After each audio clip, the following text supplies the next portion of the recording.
So next problem ఏంటంటే so figure represent an approximate equivalent circuit off field effect transistor amplifier using KCL. So find the output voltage V2 in terms of input voltage V1.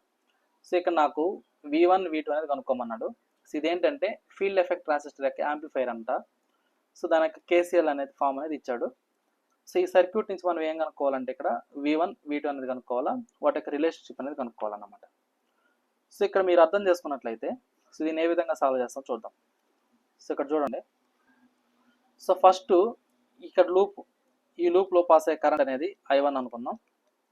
ఓకేనా, I1 current అనేది అనుకుందాం. So ఇప్పుడు నాకు current I1 అనేది ఏమవుతుంది, so ఈ లూప్కి I1 current అనేది ఏమవుతుంది అంటే, సో ఇక్కడ చూడండి, ఇక్కడ ఇచ్చే సోర్స్ వోల్టేజ్ వచ్చేసరికి V1 కాబట్టి I = V/R అంటాం. జనరల్గా I = V/R అంటాం. అయితే ఇక్కడ నేను వచ్చిన వోల్టేజ్ ఏంటి అంటే సప్లై వోల్టేజ్ V1, రెసిస్టెన్స్ ఏంటి అంటే ఇక్కడ R అండ్ R∗G. సో ఈ రెండు రెసిస్టెన్స్, ఇక్కడ ఇచ్చే supply voltage V. So current I = V/R కాబట్టి సో ఈ లూప్లో I1 = ఇది ఏమవుతుందంటే supply voltage V1 over R plus R∗G. ఓకేనా, I = V/R కాబట్టి V1/R ప్లస్ RG అవుతుంది. సో RG యాంపియర్స్ అవుతుంది. అదేవిధంగా ఇప్పుడు నాకు కావాల్సింది ఏంటంటే సో వోల్టేజ్ అక్రాస్ VG కావాలి.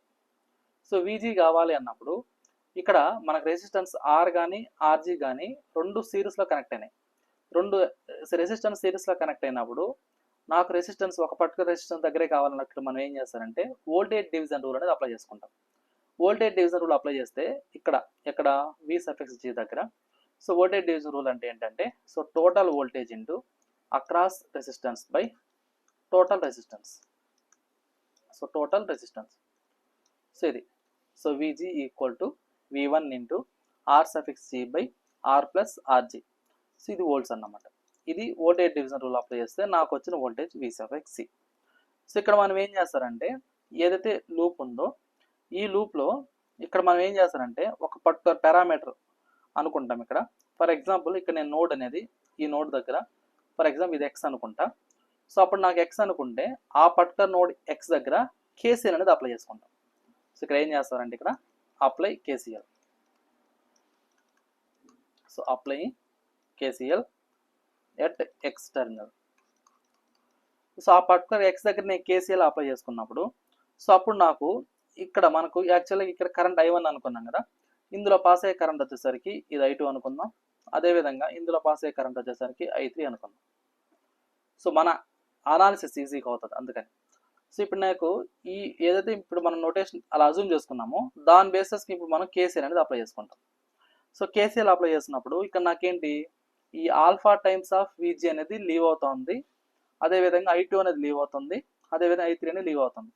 సో మరి ఎంటరింగ్ కరెంట్స్ ఏమైనా ఉన్నాయంటే ఏం కరెంట్ లేదు కాబట్టి so alpha times of V∗G plus I2 plus I3 = 0. Okay, so ఇందులో already alpha V∗G value already మనం కనుక్కున్నాం. సో ఆ వాల్యూని ఇందులో ప్లేస్ చేసుకుంటాం.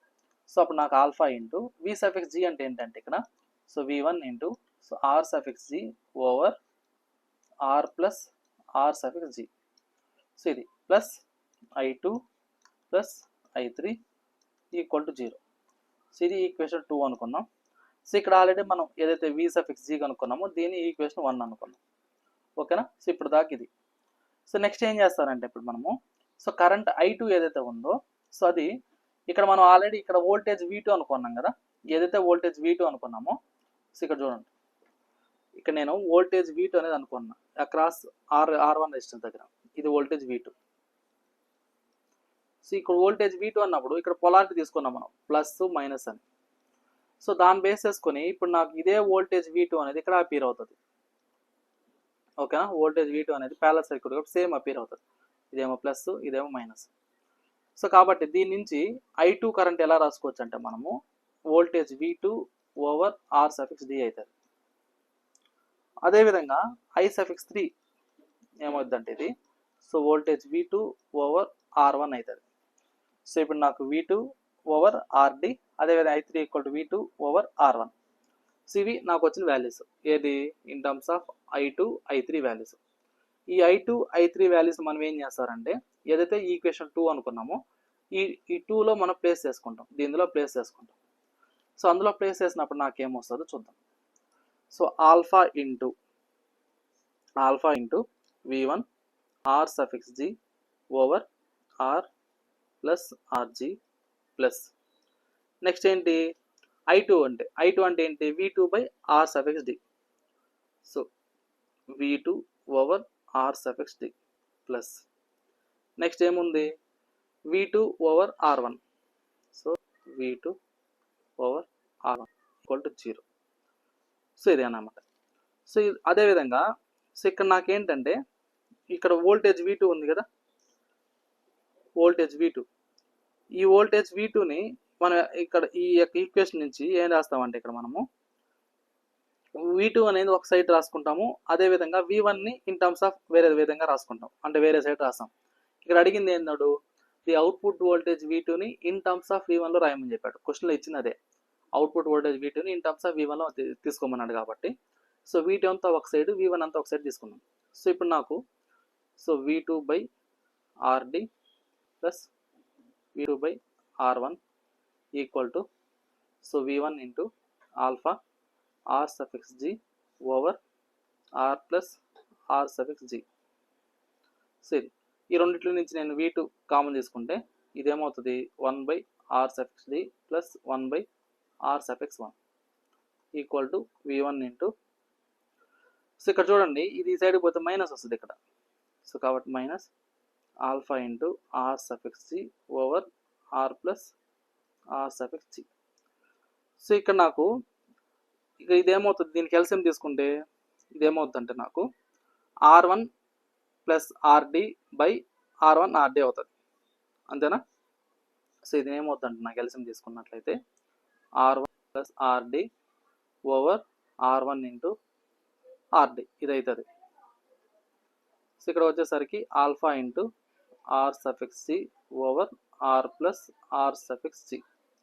సో దీన్ని క్రాస్ మల్టిపుల్ చేసుకుంటాం, అంటే ఆడ r1 rd ఏదైతే ఉందో దాని ఈ సైడ్కి పోతే ఏమవుతుంది, మల్టిపుల్ అవుతుంది. సో కాబట్టి ఇక్కడ alpha r suffix g next ఏమవుతుంది ఇక్కడ r1 rd డివైడెడ్ బై ఇక్కడ ఆల్రెడీ ఏముంది r ప్లస్ rg ఉంది. సో ఈ సైడ్ ఏదైతే ఉందో v2 దగ్గర న్యూమరేటర్ టర్ము అది ఈ సైడ్కి వచ్చిన మల్టిపుల్ అవుతుంది. సో కాబట్టి r1 ప్లస్ rd అవుతుంది. సో ఇక్కడ వాడు అడిగింది ఏదైతే అడిగాడో v2ని ఇన్ టర్మ్స్ ఆఫ్ v1లో అడిగాడు కాబట్టి అదే ఇక్కడ మనం కనుక్కున్నాం. సో అవుట్పుట్ వోల్టేజ్ v2ని ఇన్ టర్మ్స్ ఆఫ్ v1లో కనుక్కోమన్నాను కాబట్టి సో మనం ఈ విధంగా కనుక్కున్నాం అన్నమాట. ఓకే, సో ఇది క్లియరా? ఎవరికన్నా ఏమైనా డౌట్ ఉందా?